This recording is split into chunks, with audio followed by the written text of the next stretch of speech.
Palabra y vida. Con el padre Manuel Horta, desde Sevilla.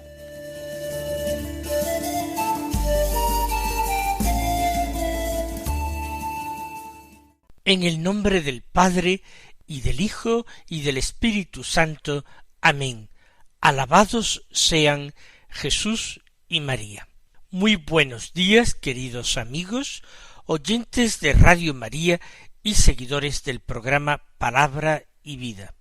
Hoy es el viernes de la segunda semana del Adviento.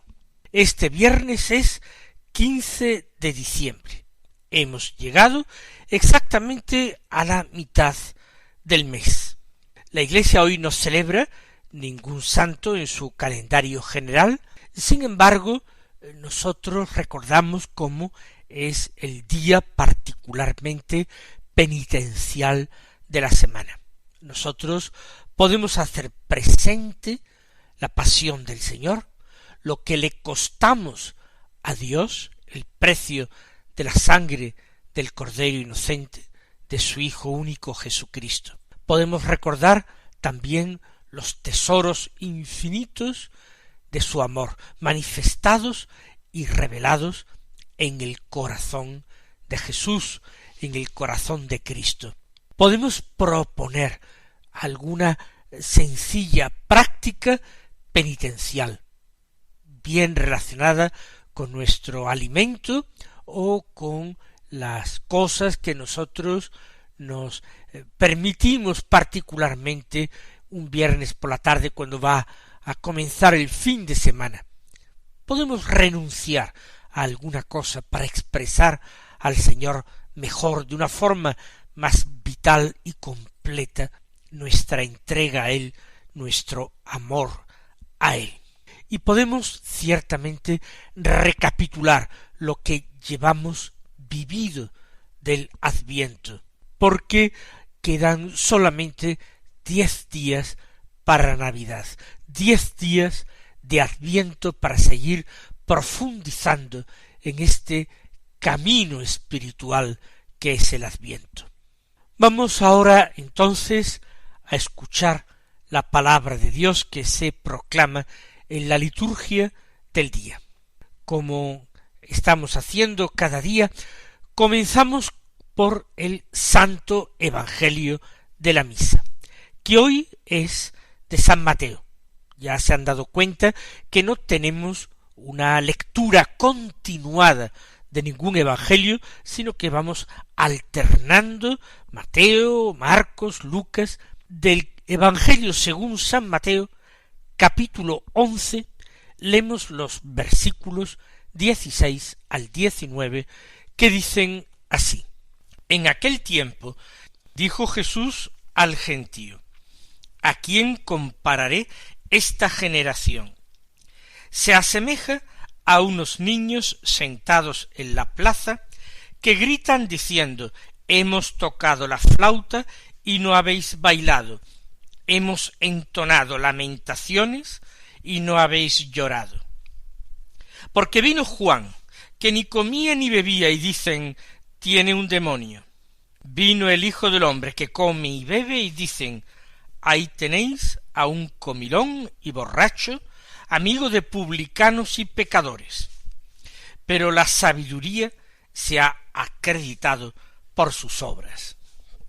¿Cuál es la enseñanza que nosotros recibimos hoy de este Evangelio que proclama la liturgia de la misa del día?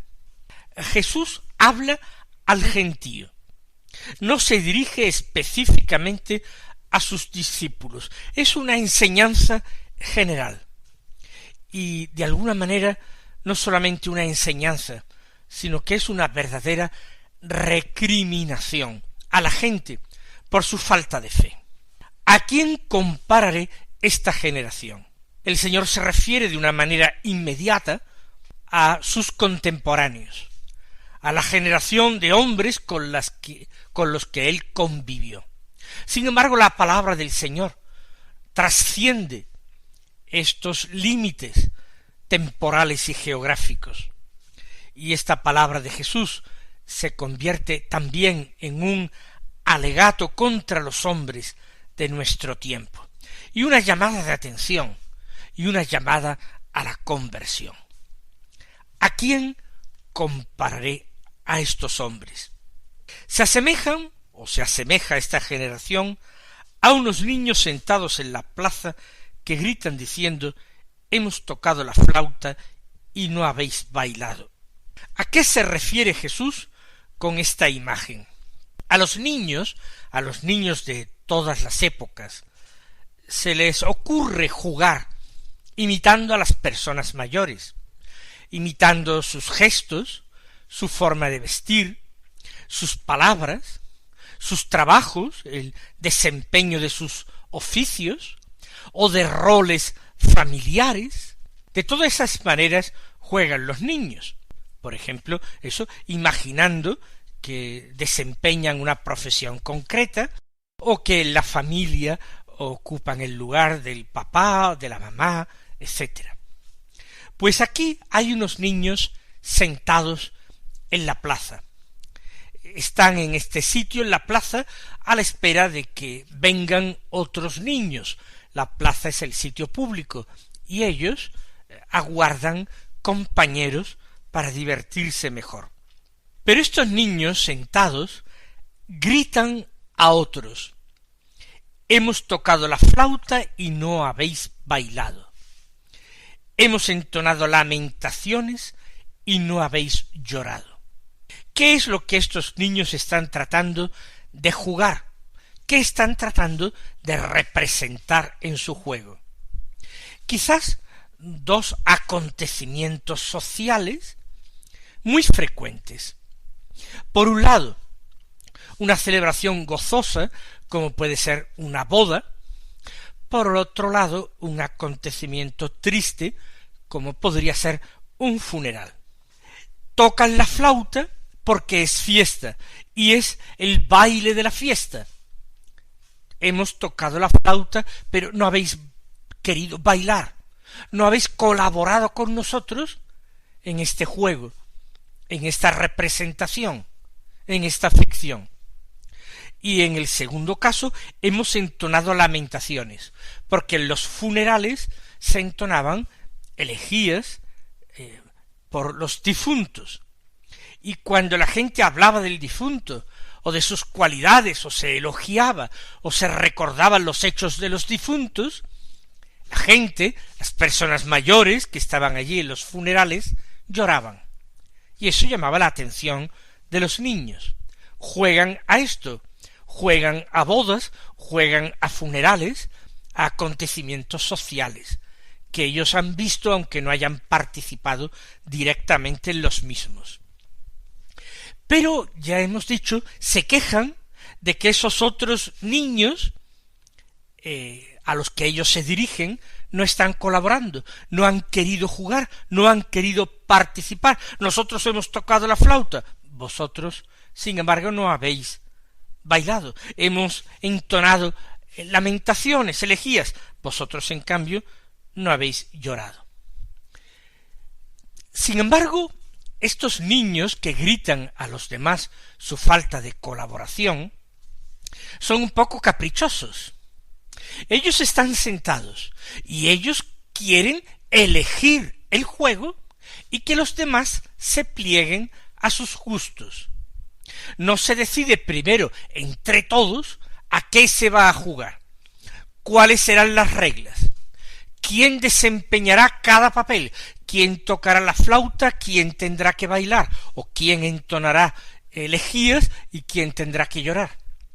Ellos lo han decidido todo, cómodamente sentados, y a los que vienen ya les atribuyen un papel. Los que vienen tienen que seguirle a ellos, hacer lo que a ellos les parece bien, lo que a ellos les gusta.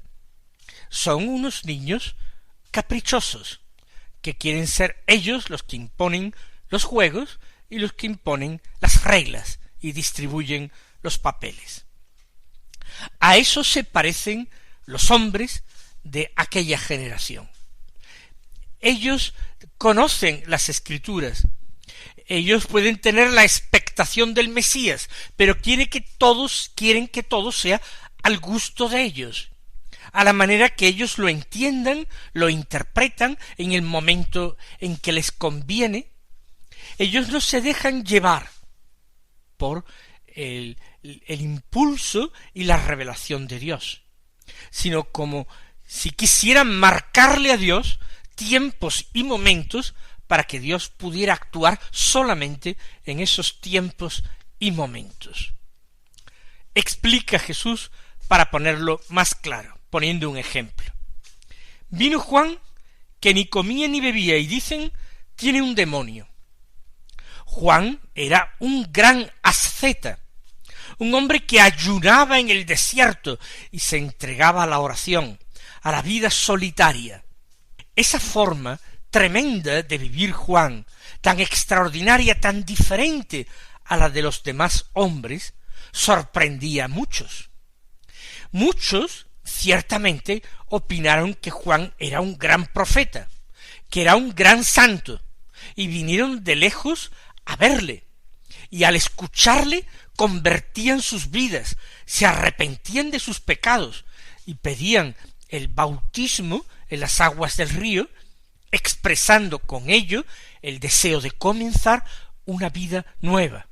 Sin embargo, había otros que juzgaban a la persona de Juan y a sus prácticas ascéticas de otra manera. Decían, este tiene un demonio, esto no es humano, esto tiene que estar sostenido por el espíritu del mal.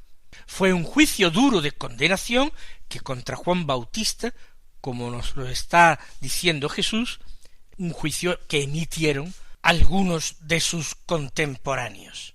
Viene el Hijo del Hombre, es decir, Jesús. Él se denomina a sí mismo con mucha frecuencia de tal manera, Hijo de Hombre, lo cual es también un título mesiánico. Ciertamente, Hijo de Hombre significa solamente un hombre, pero la expresión es utilizada en una profecía de Daniel acerca del Mesías. Daniel ve como un hijo de hombre que se llega al trono de Dios. Bueno, pues Jesús se está llamando a sí mismo, denominando a sí mismo como este hombre, pero al mismo tiempo con este gusto, con este eco mesiánico. El Hijo del Hombre viene y él come y bebe. Efectivamente, se sentaba a conversar con unos y otros con mucha frecuencia ante la mesa si era invitado. Él comía y bebía, no era un asceta en el sentido en que lo era Juan Bautista. Jesús no vivía en soledad en el desierto, pasó 40 días, pero como preparación a su misión. Jesús iba donde estaban las gentes, hablaba en las sinagogas, se reunía con ellos en las calles y plazas de los pueblos donde pasaba o a orillas del lago, y era buscado por las multitudes en uno y otro lugar, y se dejaba encontrar con facilidad. Jesús no obedecía a esa imagen de asceta retirado de la sociedad, de la relación con los hombres. Pues bien, viene Jesús y dicen de él, ahí tenéis a un comilón y borracho, amigo de publicanos y pecadores. La crítica vendría sobre todo de parte de los fariseos, de los escribas fariseos. Porque Jesús come, ya dicen de él que es un comilón, sin más argumento que el tratar de insultarle y denostarle y desprestigiarle. Jesús bebe y ya por el hecho de que beba le llaman borracho, lo insultan profundamente, sin ningún fundamento, solo para desprestigiarle ante el pueblo. Y para colmo, además de comilón y borracho, le llaman amigo de publicanos y pecadores, como si eso fuera en sí un baldón y una ofensa, cuando precisamente la Escritura, el Mesías vendría precisamente para dar vista a los ciegos, para dar libertad a los cautivos y para anunciar la buena noticia a los pobres. El Mesías vendría a buscar precisamente a los pecadores y llamarlos a la conversión. No se trata simplemente de condenar a los hombres que no viven según la ley de Dios. Se trata de convertirlos a esa ley de Dios, de convertirlos a Dios. De esa manera Dios será servido. La condenación de ellos estaba totalmente fuera de lugar. Por tanto, las críticas contra Juan Bautista, el precursor, y contra Jesús, el Mesías, son unas críticas que brotan de corazones malos, de corazones que juzgan en su interior, desde su falta de amor, desde su falta de criterio y desde su falta de piedad, porque no hay en absoluto ni amor de Dios ni conocimiento de Dios, ni siquiera un conocimiento suficientemente profundo de su ley. Y eso que muchos de estos hombres se dedicaban profesionalmente al estudio de la ley de Dios. De tal manera que da lo mismo si el que viene ayuna y vive en soledad y mortificación, o si el que viene se acerca a los hombres, especialmente a los pecadores y a los pobres, y les habla de Dios. De una manera o de otra, ellos tienen motivos de crítica. ¿Qué es lo que ellos quieren? Ellos no quieren nada. Ellos solamente quieren conservar sus privilegios, su poder, su razón. Ellos solamente quieren ensuciar la reputación de personas santas, a las cuales no les llegan ni a la altura de la sandalia.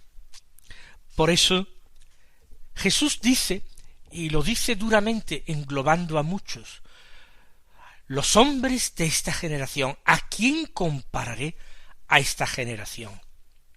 Una generación que no sabe a qué atenerse, que no tiene criterio propio, que sigue fácilmente aquello que le dicen esos malos pastores que tratan de conducirlos y de guiarlos. Pero la sabiduría se ha acreditado por sus obras, dice Jesús. Cuando Jesús habla de la sabiduría, se refiere a la sabiduría de Dios, a ese atributo de Dios que es la sabiduría. Y la sabiduría de Dios está hablando no solamente con palabras, sino con gestos. La sabiduría de Dios está haciendo que se cumplan las escrituras de los profetas, y quien no quiera ver aquello es que está ciego, o quiere cegarse a sí mismo para no quedar deslumbrado con la luz de la verdad. Estas palabras del Evangelio de hoy podrían ser aplicadas también a nuestra generación. Sin lugar a dudas, nuestra generación vive entre terribles contradicciones. Nuestra generación vive un respeto extraordinario a los derechos de las personas, pero a veces nuestra generación vulnera el derecho fundamental de la persona a la vida y admite leyes inicuas que decretan la muerte de inocentes. Nuestra generación valora lo natural, la naturaleza, y al mismo tiempo nuestra generación se yergue con total soberbia frente a su Creador y frente al sentido común más elemental, proclamando que el ser humano no viene determinado por su naturaleza en su género, sino que lo recibe de sí mismo, que uno a sí mismo se lo da. Nuestra generación proclama con la boca grande la libertad y al mismo tiempo se convierte en esclava de las cosas y de las pasiones. Estos son las grandes lacras de nuestro mundo.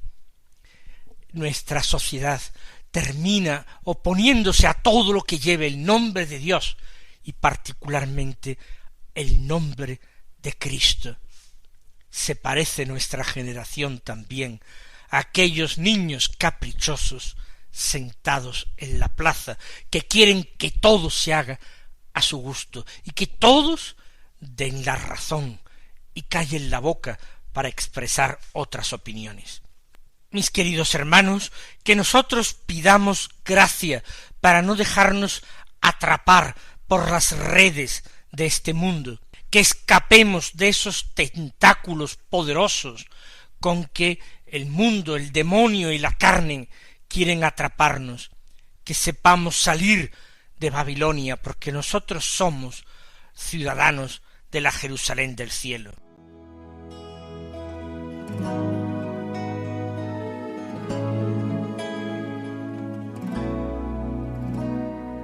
L'orizzonte è una grande luce, viaggia nella storia, e lungo gli anni ha vinto il buio, facendosi memoria, illuminando la nostra vita, chiaro ci rivela che non si vive se non si cerca la verità.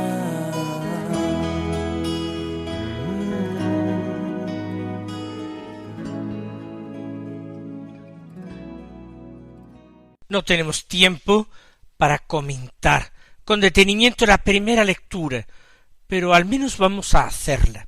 Es del libro del profeta Isaías, del capítulo 48, los versículos 17 al 19, que dicen así: Esto dice el Señor, tu libertador, el Santo de Israel.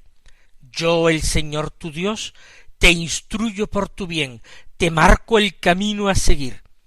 Si hubieras atendido a mis mandatos, tu bienestar sería como un río, tu justicia como las olas del mar, tu descendencia como la arena.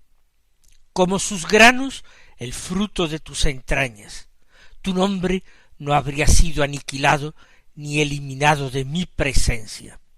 En este breve texto, el Señor muestra que Él para con nosotros es Padre. Es Padre, es Señor, está infinitamente por encima de nosotros, y es verdaderamente necedad tratar de llevar nosotros el paso cuando es Él el que tiene que instruirnos para nuestro bien y marcarnos el camino. ¿Qué hubiera sido de nuestra vida si no hubiéramos cedido a la tentación, al pecado? Dice el texto: hubiera sido como las olas del mar nuestra santidad, nuestro bienestar como un río, nuestra descendencia como la arena de la playa.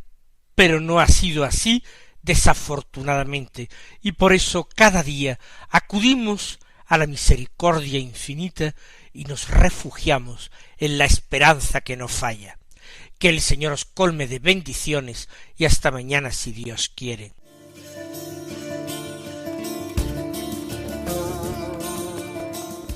Han escuchado en Radio María Palabra y Vida, un programa que dirige el Padre Manuel Horta.